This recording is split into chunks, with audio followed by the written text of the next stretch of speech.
ये कहाँ गए? माशाल्लाह, लग रहा है तहज्जुद पढ़ रहे हैं। I am sorry. किस लिए? आप तहज्जुद पढ़ रहे थे और मुझे लगा किसी लड़की से बात कर रहे हैं।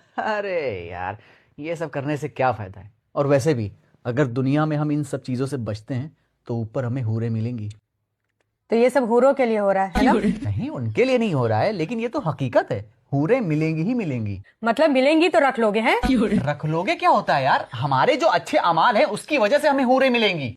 हाँ तो मिलेगी तो तुम वापस भी कर सकते हो ना, बोल देना हमें नहीं चाहिए, हम शादीशुदा हैं। हाँ भैया, शादी वादी जो है ये बस कब्र तक है, वहाँ कोई किसी को नहीं पहचानेगा, वहाँ तो छोड़ दो हमको। सच में यार, तुम कितना बदल गए हो। शादी से पहले कहते थे कि हम तुम्हें लाखों की भीड़ में पहचान लेंगे। हाँ तो वो दुनिया के लिए बोला था, आखिरत में कोई किसी को पहचानेगा नहीं ना। ठीक है जाओ, लेकिन एक बात बता देना, तुम्हारी नजर में हूरें ज्यादा खूबसूरत है या हम?